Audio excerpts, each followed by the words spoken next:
Bismillahirrahmanirrahim. Assalamualaikum warahmatullahi wabarakatuh. Waalaikumsalam warahmatullahi wabarakatuh. Allah Subhanahu wa taala berfirman dalam Quran surah Hud ayat 6. A'udzubillahi minasyaitonirrajim. Bismillahirrahmanirrahim. Wa ma min dabbatin fil ardi illa 'alallahi rizquha wa ya'lamu mustaqarraha wa mustawda'aha kullun fi kitabim mubin. Dan tidak ada satu binatang melata pun di bumi ini melainkan Allah memberi rezekinya dan Dia mengetahui tempat berdiam binatang itu dan tempat penyimpanannya. Semua tertulis dalam kitab yang nyata. Allah Ar-Razzaq telah menjamin rezeki makhluknya. Namun rezeki tetap harus diikhtiarkan. Lantas adakah amalan khusus untuk menarik rezeki? Bersama kita telah hadir Al-Ustadz Rizal Panigoro yang akan memberikan tausiahnya dengan tema amalan agar rezeki lancar. Assalamualaikum Ustadz. Waalaikumsalam warahmatullahi wabarakatuh. Sehat Ustadz? Alhamdulillah sehat. Alhamdulillah. Dan di program Lentera Hati kali ini kita sudah bersama dengan Bapak Ibu dari Majelis Ta'lim At-Taqwa dan Ibu-Ibu dari Majelis Ta'lim Al-Hidayah yang keduanya berasal dari Kecamatan Woliohuto, Kabupaten Gorontalo. Assalamualaikum Bapak, Ibu. Waalaikumsalam warahmatullahi wabarakatuh. Sehat semuanya? Alhamdulillah. Alhamdulillah. Baik Ustadz, sebelum masuk ke tema terkait amalan agar rezeki lancar. Iya. Sebenarnya seperti apa hakikat rezeki dalam Islam? Tafadhol Ustadz. Masya Allah. Bismillahirrahmanirrahim. Assalamualaikum warahmatullahi wabarakatuh. Waalaikumsalam warahmatullahi wabarakatuh. Hamdan syukran lillah, salatan wa salaman ala rasulillah amma ba'. Semoga ibu-ibu yang ada di sini dan yang ada di rumah semuanya dalam keadaan sehat walafiat. Amin. Berbicara tentang rezeki, seperti yang disampaikan tadi bahwa seluruh makhluk itu sudah Allah jamin rezekinya. Contoh yang paling gampang itu cicak yang menempel di dinding diberikan rezeki oleh Allah, nyamuk yang terbang ke sana kemari. Kalau mau difikir susah. Bagaimana mungkin cicak yang tidak bisa terbang bisa makan nyamuk yang bisa terbang ke sana ke sini. Tapi ketika Allah sudah gariskan rezeki untuk si nyamuk, untuk si cicak, maka nyamuk itu akan datang menghampiri cicak. Begitulah konsep rezeki, bahwa semua sudah digariskan oleh Allah Subhanahu wa taala. Bahkan kalau ada orang yang ingin lari dari rezekinya, maka dia seperti lari dari kematian. Apa maksudnya? Kita tidak bisa menghindar dari rezeki kita. Rezeki itu pasti akan sampai kepada kita. Sama dengan kematian, Bu. Tidak ada yang bisa lari dari kematian di antara kita. Ibu-ibu, bapak-bapak mau sembunyi dimanapun, mau berlindung dimanapun, kalau sudah datang DP saat, sudah datang waktunya, maka kematian itu pasti akan datang kepada kita. Qul innal mauta alladzi tafirruna minhu fa innahu mulaqikum. Jadi kematian itu mau lari di benteng, mau lari di atas gunung, kalau sudah datang dia punya saat pasti akan sampai. Nah, rezeki juga begitu. Rezeki itu pasti akan sampai kepada kita. Kita mau bersembunyi bagaimanapun, rezeki itu tetap akan sampai kepada kita. Makanya jangan terlalu khawatir soal rezeki. Tidak usah terlalu pusing soal rezeki. Ada orang yang mohon maaf, satu hari dia bekerja tidak sholat. Karena dalam pemahaman dia begini, kalau saya balohor, kalau saya sholat zuhur, waktu bekerja saya berkurang. Mohon maaf, mungkin dia bawa bentor. Kalau saya sholat, saya punya waktu mencari berkurang. Kalau waktu mencari berkurang, pemasukan berkurang. Sehingga dia tidak sholat, itu pemikiran dia. Padahal salah. Kita bekerja itu cuma sekedar berikhtiar. Rezeki itu sudah dijamin oleh Allah Subhanahu wa ta'ala. Ini tidak usah terlalu takut soal rezeki, Bu. Karena itu Allah sudah jamin. Yang perlu kita khawatirkan ini apa? Nasib kita di akhirat. Karena itu yang Allah tidak jamin. Ini rezeki Allah sudah jamin. Ibu-ibu habis ini mau dapat kue, itu Allah sudah jamin. Habis ini ibu-ibu mau makan, itu Allah sudah jamin. Jadi tidak usah terlalu khawatir. Sampai tidak mau sholat, sampai tidak mau zuhur, tidak mau asar. Karena berpikir kalau sholat nanti berkurang waktu bekerja. Jangan. Yang kita harus takutkan itu, kita khawatirkan itu, torang di akhirat. Kira-kira mau selamat atau tidak? Itu yang Allah tidak jamin. Persoalan rizki jangan terlalu dikhawatirkan. Kenapa? Karena Allah sudah jamin. Masya Allah. Bahkan Bapak Ibu yang dimuliakan Allah Subhanahu wa Ta'ala, kalau ada orang, Allah catatkan dia selama hidup makan 10.000 liter beras. Misalnya, selama hidup jatah rezekinya itu 10.000 liter beras. Hari itu dia naik pesawat. Beras yang dia makan seumur hidup baru 9.999 liter beras. Masih ada berapa liter? 1 liter. Dia naik pesawat. Pesawatnya kecelakaan, mati tidak? Tidak mati. Kenapa? Masih ada jatah 1 liter rezeki yang belum Allah berikan kepada dia. Makanya rezeki itu adalah sesuatu yang sudah Allah jamin. Seperti yang disampaikan tadi, kita tinggal ikhtiar mengejar rezeki tersebut. Tapi tidak usah terlalu dijadikan prioritas. Yang sudah dijamin itu tidak usah terlalu dibikin pusing. Yang dibikin pusing itu yang tidak Allah jamin. Apa itu? Keselamatan kita di akhirat. Makanya bekerja itu cuman menunggu waktu sholat. Ibu-ibu ada bekerja apa saja, cuman menunggu waktu sholat. Karena bekerja itu mendapatkan rizki yang Allah sudah jamin. Sementara sholat mencari keselamatan di akhirat yang itu tidak Allah jamin. Ya, jadi kira-kira seperti itu Ustazah. Rezeki itu sudah Allah jamin, tinggal kita bagaimana berikhtiar. Baik, masuk ke tema Ustaz. Amalan yang membuat rezeki lancar. Nah, baik. Bagaimana, Ustaz? Meskipun rezeki itu sudah Allah jamin, tetap kita ini kan mau rezeki itu datangnya cepat. Ya. Apalagi yang ada hutang. Di sini yang ada hutang ada? Masya Allah. Semoga diberikan kemudahan rezeki untuk bisa melunasi hutang-hutangnya. Ya, kalau saya bicara hutang ini cepat sekali Ustazah, Masya Allah. Jadi beberapa amalan untuk membuka pintu rezeki itu, yang pertama adalah banyak-banyak beristighfar. Ini Allah sampaikan dalam Quran surah Nuh. Fakultu astaghfiru rabbahu innahu kana ghaffara yursilis samaa 'alaikum midrara wa yumdidukum bi amwali wa banina wa yaj'al lakum jannati wa yaj'al lakum anhar. Jadi kalau orang itu banyak-banyak beristighfar, Allah akan berikan rezeki kepada dia. Berupa apa? Satu, Allah akan turunkan hujan yang lebat. Kedua, Allah akan anugerahkan kepada dia rezeki berupa harta. Kemudian Allah anugerahkan kepada dia anak-anak dan kebun-kebun. Artinya apa? Banyak-banyak beristighfar. Ini pembuka pintu rezeki yang pertama. Makanya sering saya sampaikan, ibu-ibu itu ada bamasa, ibu-ibu itu ada di bentor. Jangan lupa beristighfar. Astagfirullahaladzim, astagfirullah. Daripada di bentor cuma mau baca kanan kiri, yang mending banyak-banyak beristighfar. Daripada ada bamasa cuma taputar dangdut, mending istighfar. Setidaknya itu menjadi pembuka rezeki untuk kita. Kemudian yang kedua kita pahami dari ayat ini, rezeki itu bukan cuman uang. Rezeki itu bukan cuman soal duit, bukan cuman soal pangkat, bukan cuman soal harta, tapi yang lain-lain. Jadi definisi rezeki itu segala sesuatu yang halal, yang bermanfaat untuk kita, itu rezeki. Maka bukan cuma harta, ibu-ibu yang punya anak itu rezeki. Kenapa rezeki? Karena ada orang yang puluhan tahun menikah belum diberikan keturunan oleh Allah Subhanahu wa Ta'ala.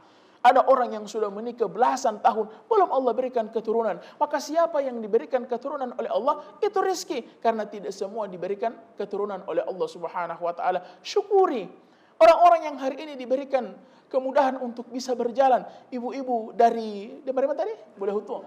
Bisa jalan ke sini, itu nikmat. Kenapa? Ada orang yang hari ini kemana-mana harus pakai tongkat, pakai kursi roda. Susah.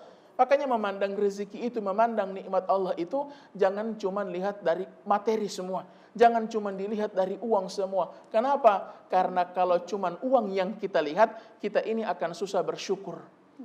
Kita ini akan susah bersyukur. Kenapa? Selalu merasa kurang. Selalu merasa di bawah. Padahal kita lihat nikmat Allah yang lain. Apa itu? Bisa tidur malam. Itu nikmat. Ada orang DP gaji 200 juta 1 bulan. Tapi tidak bisa tidur malam. Ada penyakit jantung. Tiap malam dia pasti ngos-ngosan. Dia pasti bahosa. Tidak mau tak tidur. Padahal DP gaji berapa? 200 juta. Alhamdulillah kita gajinya 2 juta, 3 juta. Tidur malam, bangun kamari sok dekat zuhur. Sok dekat zuhur. Nanti habis itu subuh. Jangan lupa untuk salat subuh. Alhamdulillah kita syukuri itu. Ada orang gajinya 200 juta per bulan, tapi dokter sudah vonis, Bu, maaf, ibu tidak bisa makan yang santan, tidak bisa makan yang goreng-goreng, tidak bisa makan yang manis-manis, tidak bisa makan daging, tidak bisa makan telur, tidak bisa makan santan. Semua tidak boleh, dokter bilang. Kira-kira hidup masih enak begitu? Tidak. Alhamdulillah kita yang gajinya 1 juta, 2 juta, semua masuk. Bahkan tulang sepeda masuk kalau ada kecap. Iya, Masya Allah. Kita syukuri nikmat-nikmat itu. Yang jadi nikmat itu tidak selalu kita patok berdasarkan harta. Karena ada nikmat-nikmat lain yang kemudian itu pun merupakan rezeki dari Allah Subhanahu wa Ta'ala. Apa saja? Ada orang yang hari ini, Bu, dia tidak bisa berkeringat. Tidak bisa berkeringat. Akhirnya apa? Dia melakukan pengobatan, biayanya puluhan juta. Ada orang tidak bisa tidur, dia berobat sampai ke luar negeri. Kita hari ini diberikan rezeki semua itu oleh Allah, kenikmatan semua itu oleh Allah Subhanahu wa Ta'ala. Banyak-banyak bersyukur, karena itu tidak diberikan kepada semua orang. Jadi ini yang pertama, perbanyak beristighfar. Kenapa? Karena istighfar ini adalah pembuka pintu rezeki. Ada seorang ulama namanya Imam Hasan Al-Basri. Imam Hasan Al-Basri ini pernah didatangi oleh beberapa orang.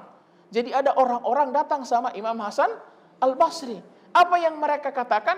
Mengeluh. Imam, saya punya penghasilan ini lagi di bawah. Wahai Imam, saya punya hasil panen ini lagi buruk. Wahai Imam, begini-begini. Mengeluh mereka kepada Imam Hasan Al-Basri. Apa yang Imam Hasan Al-Basri sampaikan sama mereka? Cuma satu jawabannya. Apa itu? Perbanyak beristighfar. Istighfar itu adalah masalah ada solusi dari semua masalah. Karena ketika seseorang beristighfar, terhapus dosanya. Kalau dosa sudah terhapus, apapun permintaan kita insya Allah dikabulkan Allah Subhanahu wa Ta'ala. Makanya ibu-ibu nanti pulang dari sini Mbak Masa, kasih banyak beristighfar. Misalnya patokan memasak ikan bukan lagi pakai menit, tapi pakai istighfar. Berapa banyak istighfar Ya, yang sudah... nanti ini ikan saya mau angkat dari belanga, kalau saya pakai istighfar 200 kali. Ternyata baru 100 so masa. Langsung angka. Jangan tunggu mau angus. Masya Allah. Jadi istighfar, astagfirullahaladzim, astagfirullahaladzim. Insya Allah dengan itu akan terbuka pintu-pintu rezeki kita.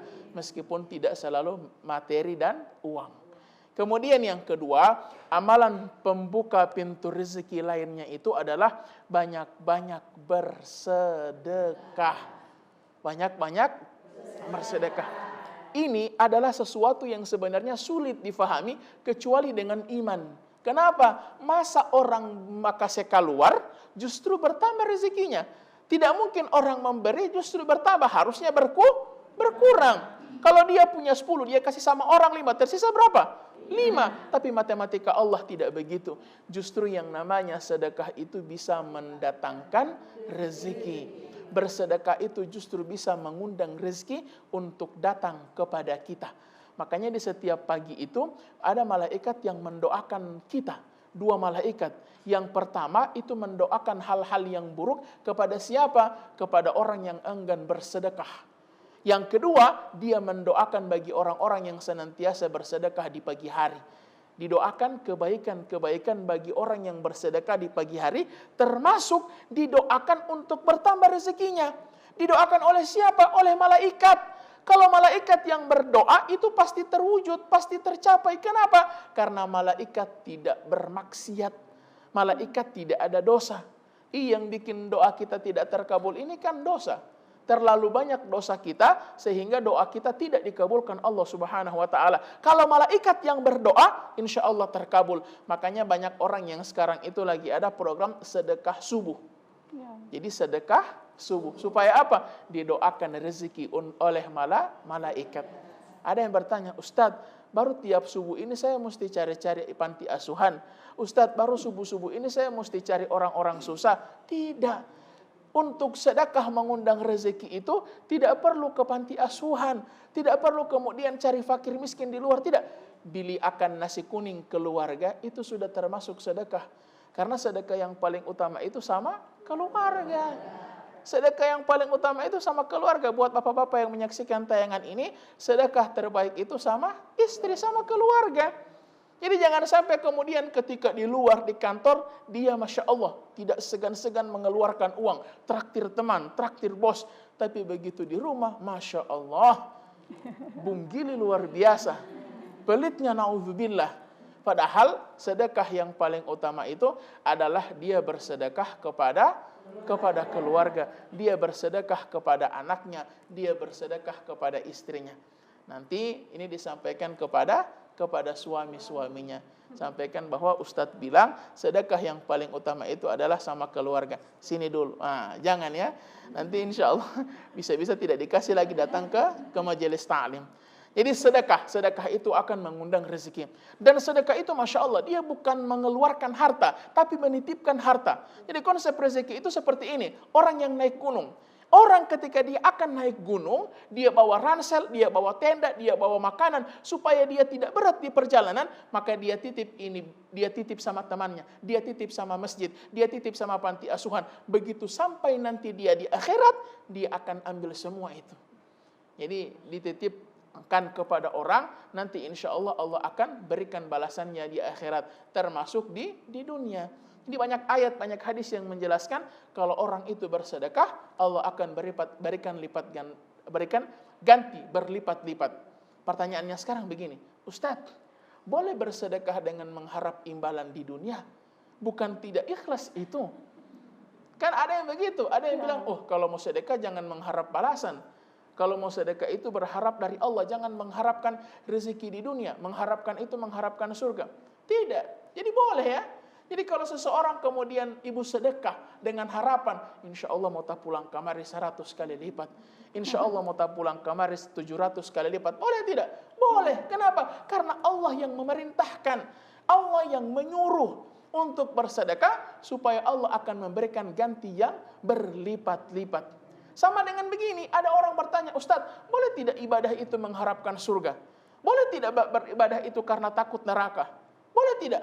Boleh. Jadi silakan ibu-ibu mau ibadah karena mengharapkan surga. Kenapa? Karena Allah yang menyuruh kita untuk mengejar surga. Begitu juga boleh tidak orang beribadah karena takut neraka? Boleh. Karena Allah yang menyuruh jauhi itu neraka. Maka ibu yang dimuliakan Allah Subhanahu wa taala, yang kedua adalah trik atau tips bagaimana agar pintu rezeki kita itu terbuka, banyak-banyak bersedekah. Bersedekah tidak perlu ke panti asuhan, tidak perlu kemana-mana. Yang sederhana, ibu-ibu naik kendaraan umum, biayanya 13.000, ibu kasih 15.000, niatkan 2.000 itu untuk sedekah. Ibu-ibu beli sayur, harganya berapa? 3.000, kasih 5.000, niatkan 2.000 itu untuk sedekah. Jangan harganya 3.000 ditawar jadi 1.000. Sudah tidak bersedekah, menyiksa orang yang jualan lagi. Atau dia kasih 3.000 tapi dia minta 2. Jangan. Masya Allah, keuntungan mereka itu sangat-sangat kecil. Barangkali 2.000 yang kita sedekahkan itu akan bisa membantu perekonomian mereka.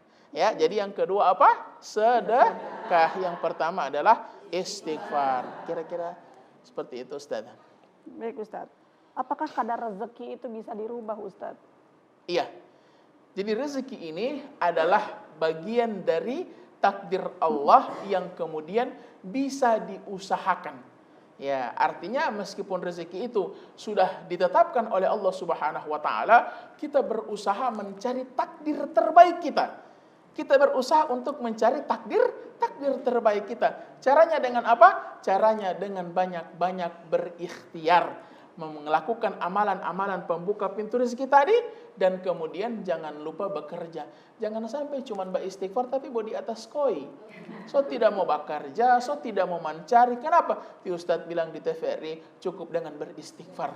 Akhirnya dia satu hari cuma di atas tempat tidur istighfar. Sudah tidak ada lagi bekerja. Bukan. Tetap harus ada usahanya. Tapi kemudian kita harus yakini bahwa usaha itu adalah sekedar bentuk ikhtiar kita. Adapun rezeki itu pasti Allah akan sampaikan kepada kita. Dan masih banyak lagi amalan-amalan kemudian untuk membuka pintu-pintu rezeki ini. Masya Allah. Baik Ustaz, kita harus jeda sejenak. Pemirsa, saat lagi kita akan kembali. Jangan kemana-mana, tetap di program Lentera Hati. Alhamdulillah, damai di hati.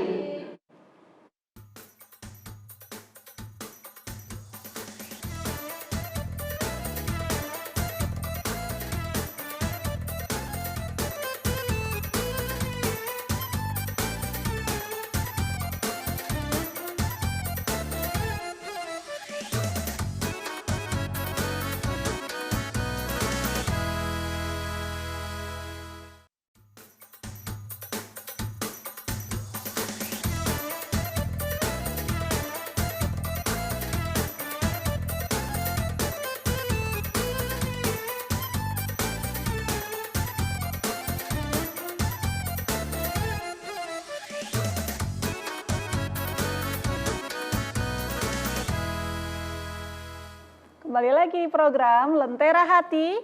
Alhamdulillah, damai di hati. Baik Bapak Ibu, sekarang kita sudah berada di sesi tanya jawab. Bagi yang ingin bertanya disilakan. Silakan Ibu. Assalamualaikum.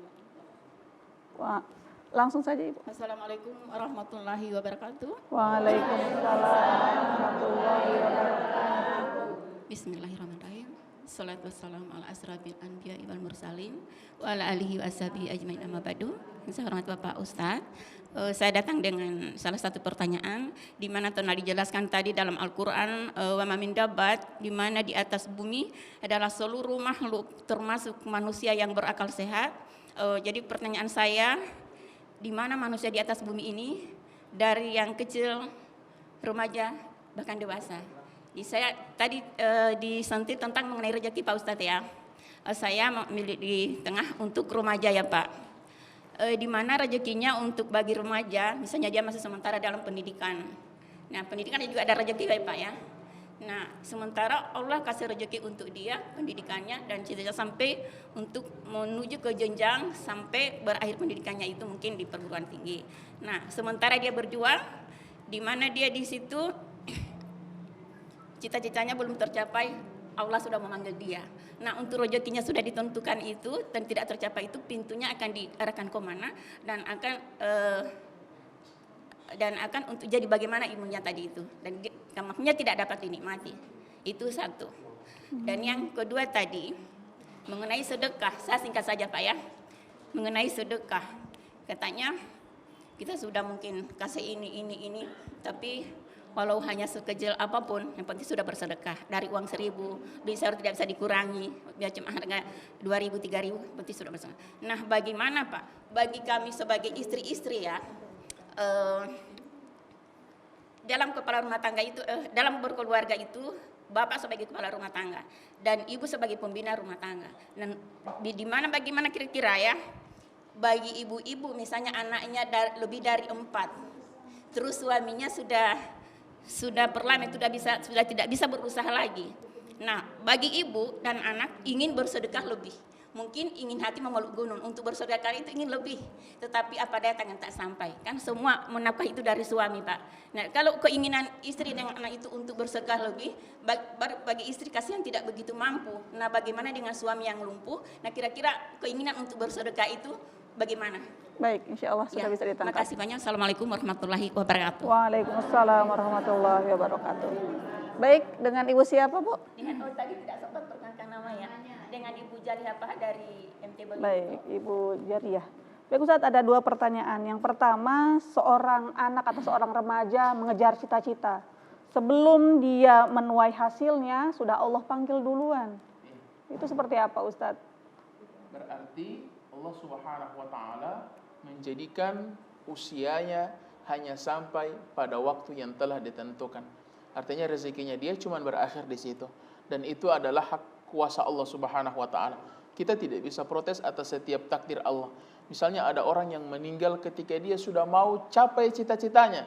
Tidak bisa kemudian kita protes, ya Allah kenapa tidak kasih selesai dulu pendidikannya, ya Allah kenapa tidak kasih wisuda dulu. Itu bukan hak kita, itu adalah haknya Allah Subhanahu wa taala. Tetapi begini, setiap hal yang kita usahakan, setiap hal yang kita doakan dan tidak sempat terwujud, yakinlah itu tidak sia-sia. Allah akan berikan dia. Di mana? Allah akan berikan nanti di akhirat.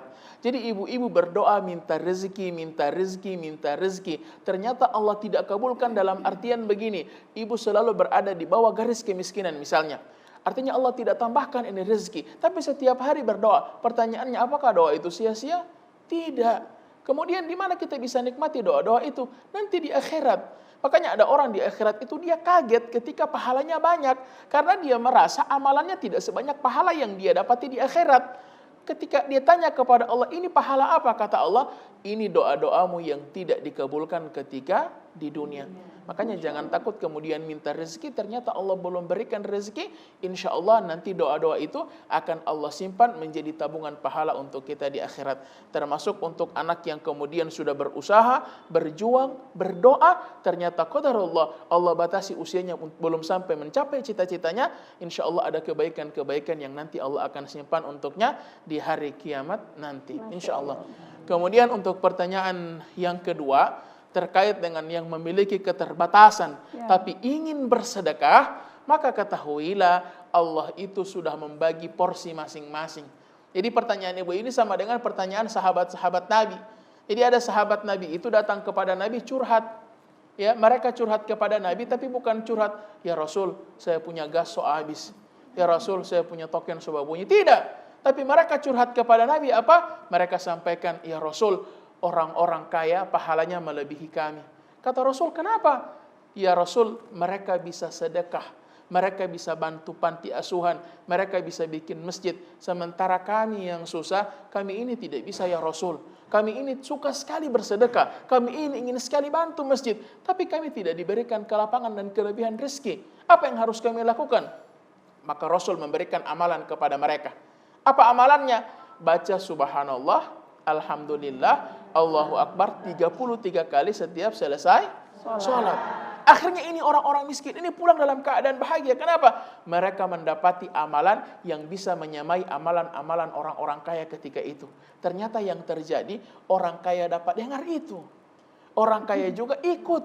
Orang kaya juga membaca subhanallah, alhamdulillah, Allahu Akbar 33 kali setiap selesai sholat. Ini orang miskin sedih. Karena ini amalan mereka untuk menandingi amalan orang kaya. Ternyata orang kaya dapat tahu. Mereka datang lagi kepada Nabi. Apa yang Nabi berikan, apa yang Nabi sampaikan kepada mereka? Dzalika fadlullahi yu'tihi man yasha. Allah sudah kehendaki itu kepada orang kaya. Artinya apa, Bu? Yang bisa sedekah itu memang cuma orang kaya. Sudah begitu takdirnya. Yang bisa haji, umroh, pulang balik itu cuma orang kaya. Yang bisa bantu panti itu cuma orang kaya. Karena itulah kelebihan-kelebihan yang Allah berikan kepada orang kaya.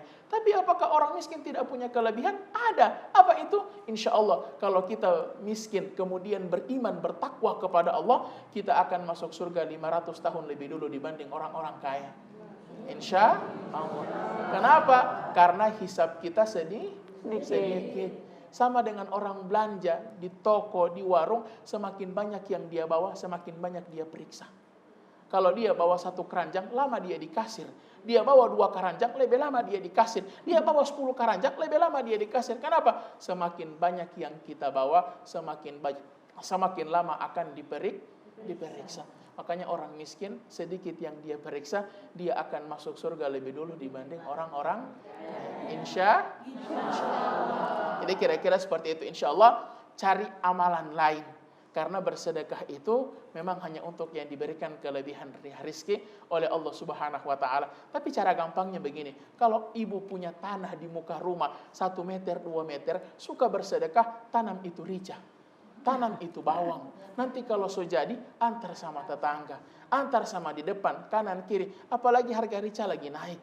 Harga tomat lagi mahal, betul? Betul, itu insya Allah sedekah yang luar biasa. Artinya kalau tidak punya dalam bentuk materi, bantu dalam apa yang kita bisa. Allah Ta'ala a'lam bishawab. Masya Allah. Insya Allah bermanfaat Ibu. Selanjutnya masih ada yang ingin bertanya? Sebelah sana. Assalamualaikum warahmatullahi wabarakatuh. Waalaikumsalam warahmatullahi wabarakatuh. Nama saya Sunarmi Katimun dari Majelis Taklim Al-Hidayah. Yang menjadi pertanyaan saya, seperti yang dijelaskan tadi bahwa untuk membukakan pintu-pintu rezeki Allah itu melalui istighfar dan sedekah. Pertanyaan saya Ustadz, bagaimana seseorang yang bersedekah itu hanya sekedar pamer? Demikian, hukumnya apa maksudnya Ustadz? Assalamualaikum warahmatullahi wabarakatuh. Waalaikumsalam warahmatullahi wabarakatuh. Sedekah untuk pamer Ustadz. Ya, Masya Allah. Yang pertama, pamer tidaknya orang itu yang hanya Allah yang tahu dan Dia yang tahu. Dan sedekah secara terang-terangan itu dalam Islam dibolehkan. Jadi sedekah itu mau sembunyi-sembunyi atau terang-terangan dibolehkan. Kenapa? Karena kadang-kadang ibadah itu harus ditampilkan supaya memotivasi yang lain. Kenapa ada tampilan di masjid-masjid sumbangan, sumbangan, sumbangan, supaya orang yang sholat tapalia itu, Masya Allah, dia cuma bekerja di sawah, tapi dia tiap minggu sumbang ke masjid. Akhirnya termotivasilah orang-orang yang kaya untuk bersedekah. Jadi bagaimana kalau ada orang yang kemudian bersedekah hanya niatan untuk pamer, hanya niatan untuk ria, itu urusan dia sama Allah Subhanahu wa taala. Tapi kalau kita yang melihat, tidak usah lihat dalam pandangan negatif.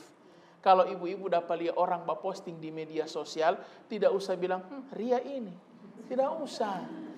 Tidak usah. Apalagi dia bilang begini, ria ini. Ibadah itu uti hanya kita dengan Allah. Tidak perlu mau posting-posting di media sosial. Justru hanya karena kita dengan Allah yang tahu, ibu tidak usah jadi hakim untuk amalan orang lain. Tidak usah menjadi Tuhan. Tidak usah memvonis amalan orang. Ini ria ini. Nanti dia mau posting. Tidak ikhlas ini. Kenapa nanti mau bahas status akan? Itu bukan urusan kita. Hatinya dia itu adalah Allah yang menilai. Kita tidak perlu menjadi hakim untuk menilai amalan orang lain. Yang kedua, belum tentu bukan orang itu yang ria. Cuman hati kita ini saja yang terlalu kotor. Sehingga apapun yang orang bikin selalu negatif dalam pandangan kita. Tapi kalau yang ditanyakan, bagaimana kalau kita sedekah untuk pamer? Maka kita berusaha kontrol hati ini. Setiap kali bersedekah, berbuat amalan apapun itu, usahakan betul-betul karena Allah Subhanahu wa taala. Ya Allah, apa kalau dalam Quran itu dikatakan inna sholati wa nusuki wa mahyaya wa mamati lillahi rabbil alamin. Salatku, ibadahku ini hanya untuk Allah. Karena yang akan memberikan balasan hanya Allah Subhanahu wa taala. Kalau ingin dipuji oleh orang, kalau ingin disanjung oleh orang, mereka tidak akan bisa memberikan pahala kepada kita. Makanya di akhirat itu yang bahaya di akhirat itu ada orang yang minta pahala sama Allah. Kemudian kata Allah apa? Idhabu ilal ladzina kuntum turauna fid dunya. Kata Allah, kenapa minta pahala sama saya? Kenapa minta pahala kepadaku? Minta pahala sama orang yang ketika di dunia engkau jadikan ibadahmu untuk mereka. Orang yang beribadah supaya dilihat tetangga, orang yang beribadah supaya dilihat teman. Dan tolak ukur itu posting di media sosial itu, ibu-ibu hari ini misalnya ikut majelis taklim, posting di media sosial, bagaimana mengukur ikhlas atau tidak?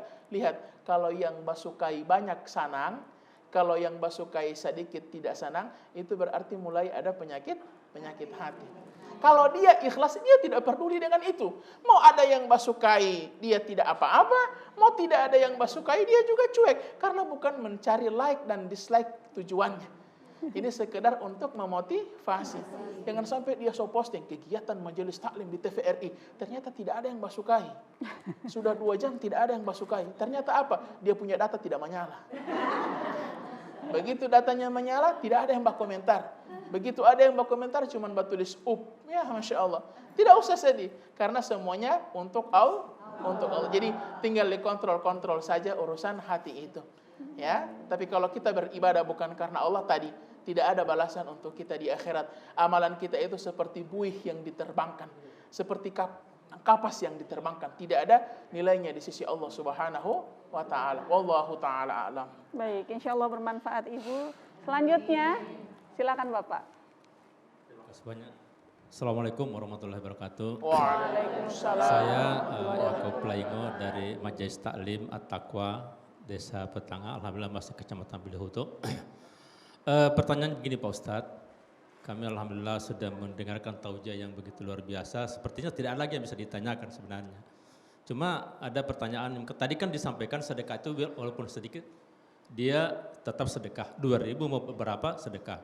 Pertanyaan misalnya begini, kami karena kita manusia ini kan kalau ada ikhtiar, berarti mungkin insya Allah rezeki kita akan ditambah oleh Allah Subhanahu wa taala. Kemudian kami pertanyakan persentase rezeki yang akan kita keluarkan zakat itu kira-kira berapa? Karena tidak mungkin hanya 2.000 terus kan. Makanya persentase misalnya seperti pegawai 2 jutaan atau 3 jutaan, berapa yang harus dikeluarkan untuk jatah itu misalnya untuk gaji pegawai atau misalnya petani, berapa persen harus dikeluarkan untuk pendapatan petani misalnya di ladang berapa, sawah berapa, atau misalnya dagang, berapa yang dikeluarkan dari pendapatan itu. Terima kasih Ustaz. Assalamualaikum warahmatullahi wabarakatuh. Waalaikumsalam warahmatullahi wabarakatuh. Baik Ustaz. terkait Baik. nisab Ya. zakat. Jadi ini sudah masuk di pembahasan fikih, ya fikih zakat yang terkait dengan dia punya zakat penghasilan dan lain sebagainya. Nanti insya Allah ini mungkin bisa kemudian dikaji dengan lebih dalam lagi. Tapi dalam artian begini, jangan sampai kemudian merasa bahwa sedekah 1.000, 2.000 ini dirasa tidak bermanfaat dalam artian 1.000, 2.000. Mungkin ini tidak masuk dalam kategori rizki yang akan dibalas oleh Allah Subhanahu wa taala. Sedekah dan zakat itu berbeda. Zakat itu adalah kewajiban yang kemudian harus dikeluarkan.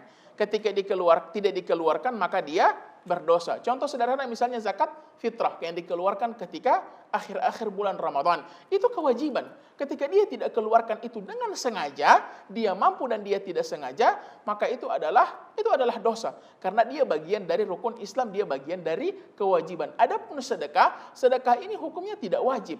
Dia hanya sekedar pemberian sukarela dari orang yang memiliki kelebihan rezeki kepada orang yang kekurangan rezekinya. Artinya ketika kita berbicara sedekah, berapapun nominalnya itu tidak diberikan patokan dan batasan oleh agama. 1.000, 2.000 itu silahkan. Bahkan sedekah yang dikeluarkan oleh orang-orang yang memiliki keterbatasan, itulah yang lebih tinggi pahalanya di sisi Allah Subhanahu wa taala. Kenapa? Karena amalan itu dicatat sesuai tingkat kesulitan.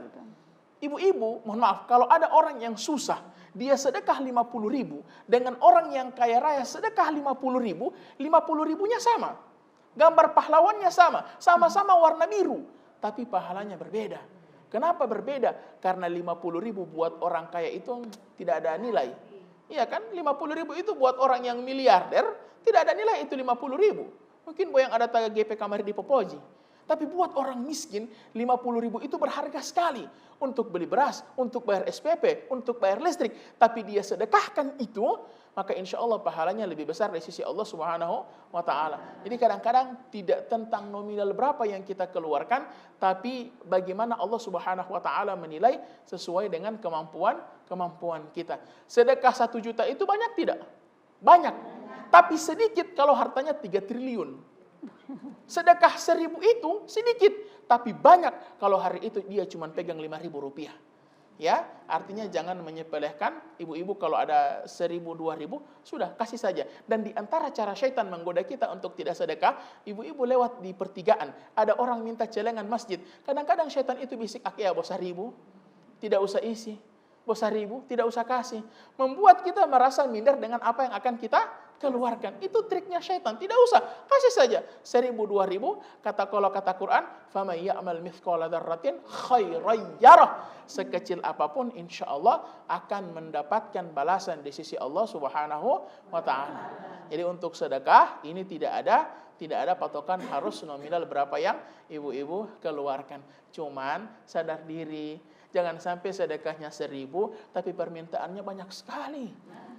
Ketika sholat Jumat di masjid, yang dia isi di celengan masjid 1.000. Tapi ketika doanya banyak sekali. Minta ini, minta itu. Padahal sedekahnya cuma 1.000. Boleh tidak? Boleh. Tapi sekali-sekali kita meningkat. Kalau hari Jumat ini cuma bisa sedekah 1.000, insya Allah Jumat depan 2.000. Baru 3.000. Baru 4.000. Insya Allah. Rezekinya senantiasa ditambahkan oleh Allah Subhanahu wa ta'ala. Allah ta'ala alam bisawab. Baik Pak, insya Allah pembahasan tentang zakat nanti ada waktunya ya Pak. Selanjutnya, silakan Ibu. Assalamualaikum warahmatullahi wabarakatuh. Waalaikumsalam. Perkenalkan, nama saya Khadijah Jafar. Saya dari Majelis At-Taqwa. Pertanyaan saya Ustadz, hukum dari sedekah itu apa Ustadz? Kemudian manfaat atau hikmah dari sedekah itu apa Ustadz? Terima kasih. Assalamualaikum warahmatullahi wabarakatuh. Waalaikumsalam warahmatullahi wabarakatuh. Ustadz, 2 pertanyaan dari Ibu Khadijah Ja'far. Rukun atau hukum? Hukum dari sedekah tadi. Iya, hukum dari sedekah itu adalah sunnah. Jadi dia tidak sampai kategori wajib sebagaimana zakat. Ya, itu yang pertama. Kemudian yang kedua, hikmah. Masya Allah. Hikmahnya ini adalah kemudian kita diperintahkan Allah Subhanahu wa ta'ala itu hablum minallah dan juga hablum minan nas. Hablum minallah itu hubungan kita dengan Allah, hablum minan nas itu hubungan kita dengan manusia. Kalau cuma memperbaiki hubungan dengan Allah, hati-hati.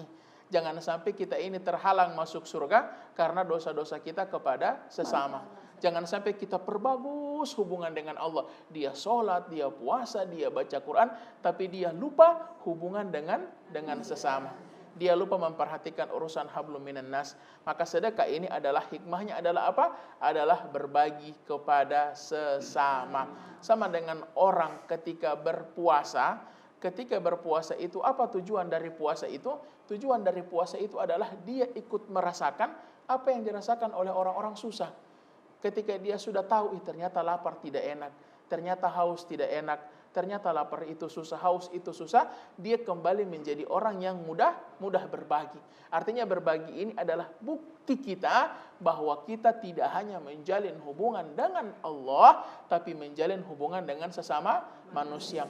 Yang kedua, amalan-amalan dalam Islam itu yang berpahala besar, bukan cuma amalan kepada Allah, tapi amalan kepada manusia. Jadi ada satu hadis bunyinya begini, ahabbul a'mali ilallahi ta'ala. Di antara amalan-amalan yang paling Allah cintai itu sururun tudkhiluhu 'alal muslim. Memberikan kebahagiaan kepada muslim yang lainnya. Jadi amalan yang paling Allah cintai itu kasih senang orang. Maka jangan pelit-pelit untuk membahagiakan orang lain. Kalau ada kelebihan bagi sama orang, kalau ada kelebihan kasih sama orang. Kemudian yang kedua, memudahkan hutang kepada orang lain. Jadi kalau ada orang yang pinjam, kalau ada kelebihan rezeki, pinjamkan.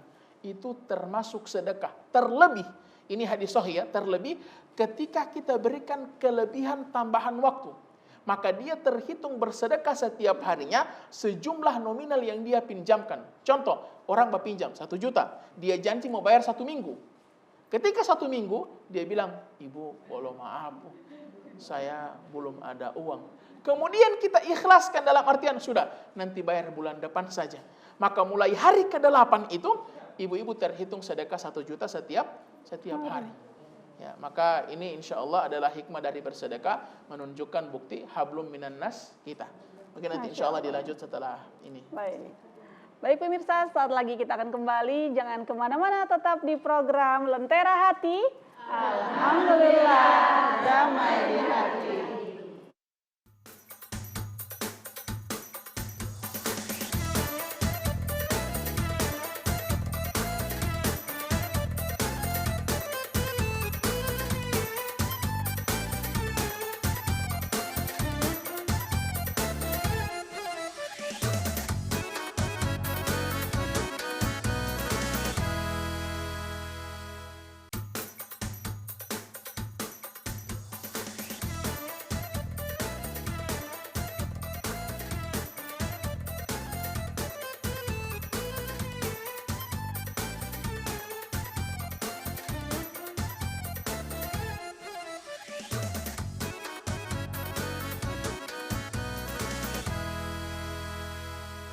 Pemirsa, kembali lagi di program Lentera Hati.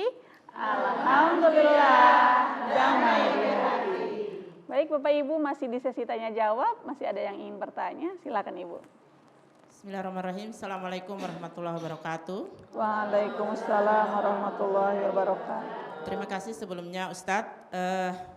Saya nama Fatma Bilalea dari Majelis Ta'lim Al-Hidayah Kecamatan Boliohuto. Saya datang dengan pertanyaan yang pertama Ustadz, kira-kira apa hukumnya jika kita bersedekah sebagai seorang istri itu biasanya memberikan sedikit kelebihan kepada saudara atau orang tua yang biasanya ada suami yang tidak senang memberikan itu, dan kita berikan secara sembunyi-sembunyi.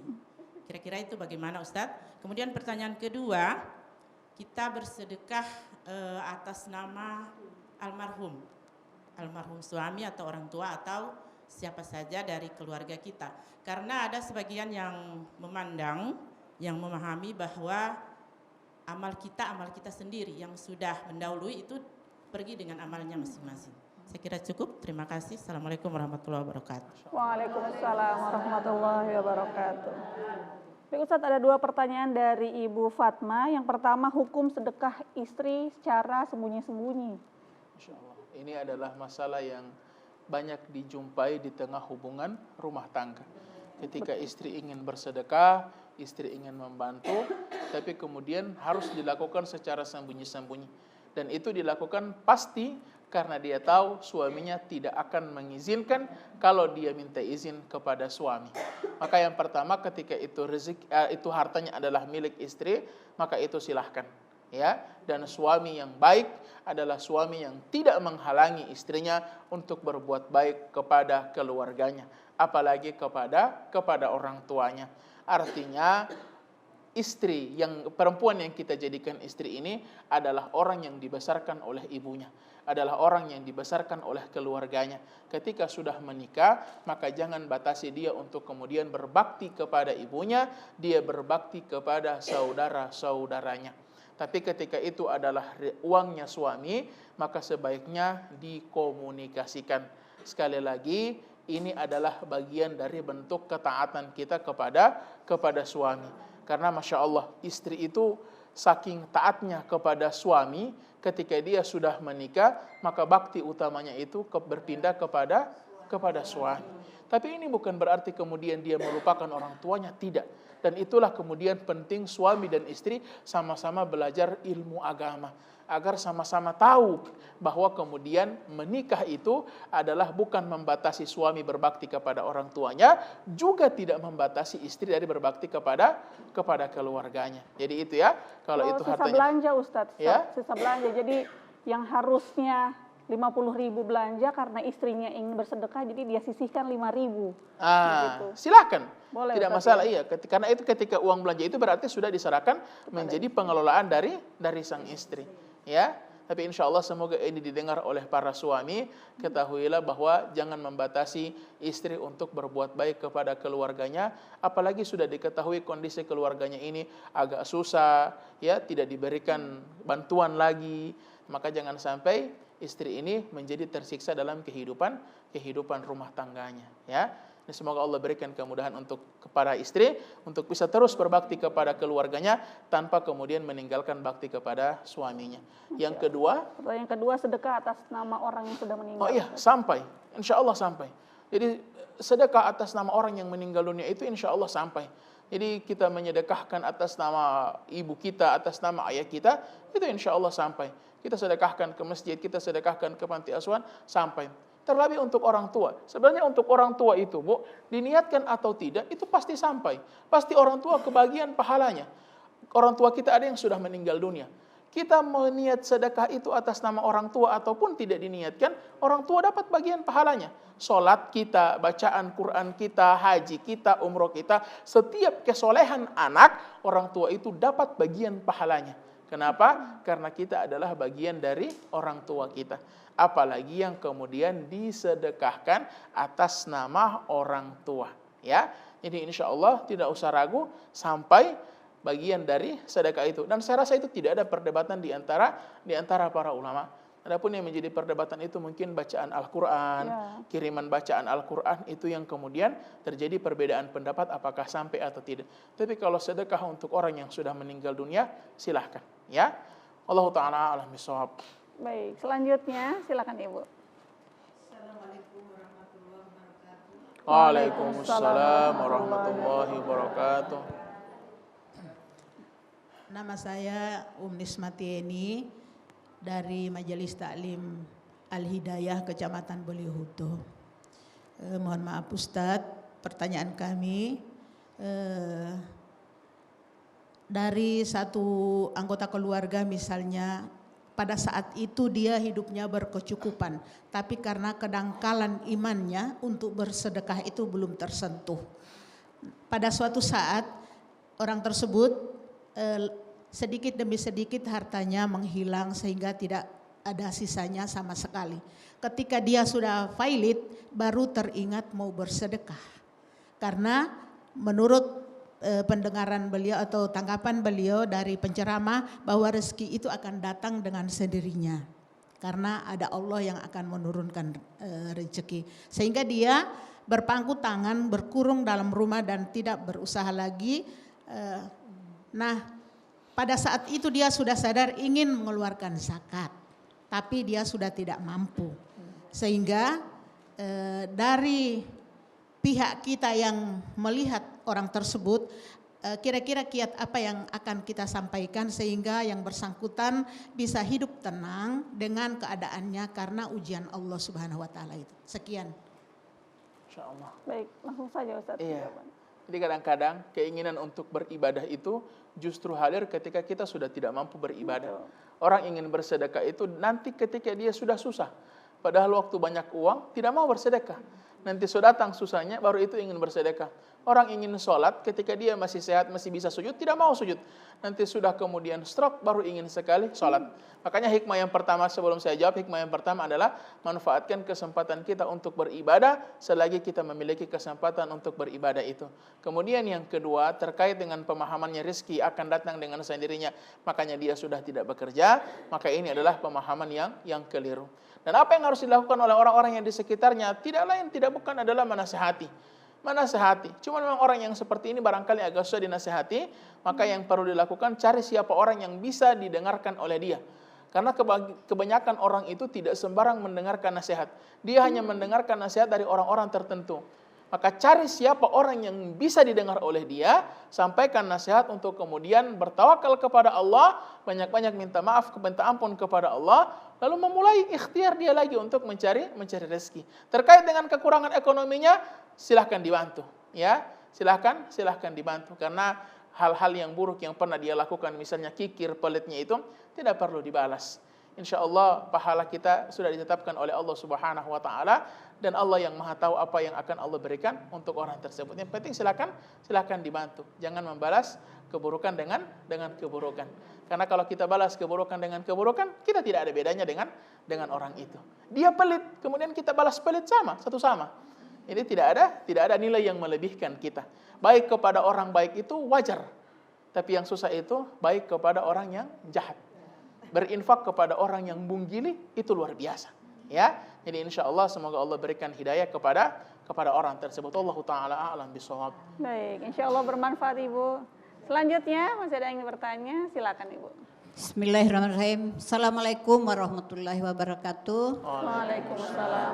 Nama saya Ardin Laidingo, berasal dari Majelis Taklim Al-Hidayah Kecamatan Belihuto. Pertanyaan saya Pak Ustaz, apakah orang yang rajin sholat duha itu bisa melancarkan rezekinya? Terima kasih.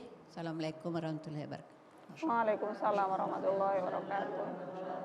Ustaz, terkait hikmah sholat duha, silakan. Iya. Masya Allah. Iya, jadi sholat Cukup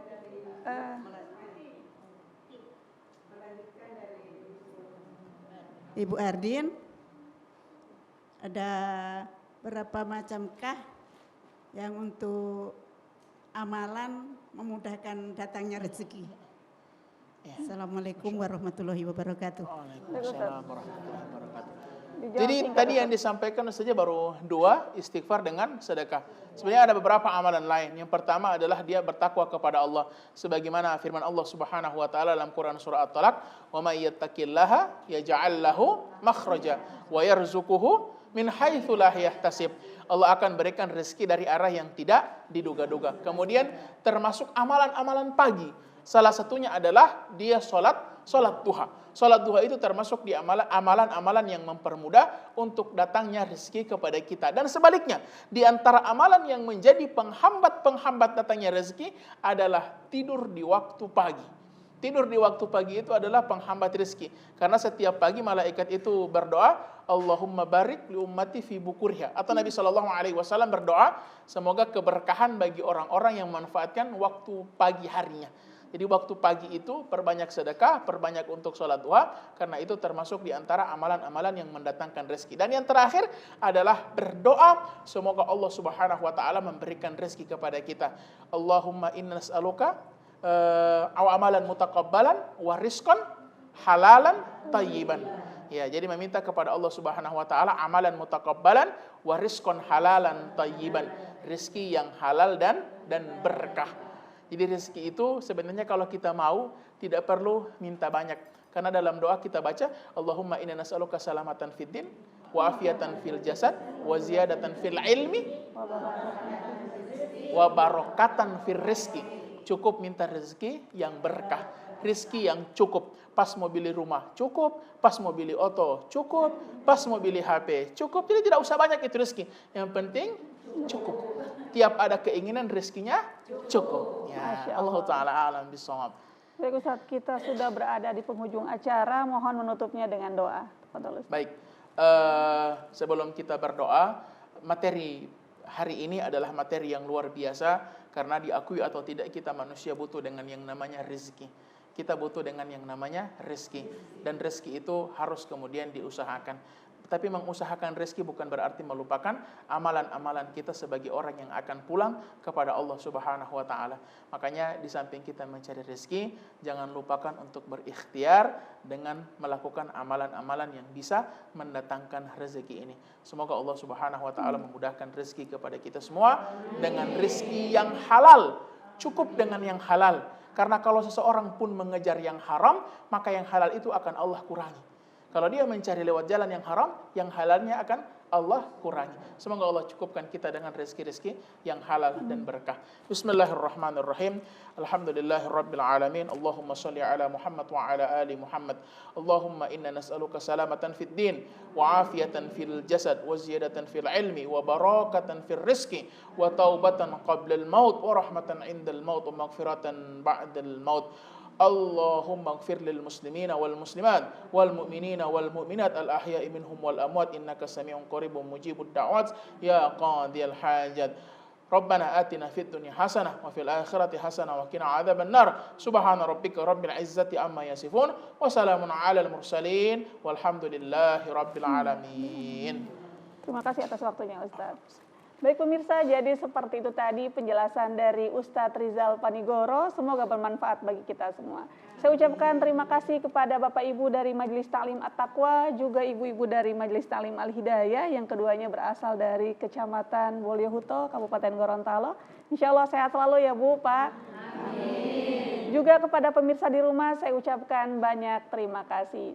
Saya Umi Nita mewakili segenap kru yang bertugas pamit undur diri. Subhanakallahumma wa bihamdika asyhadu alla ilaha illa anta astaghfiruka wa atubu ilaik.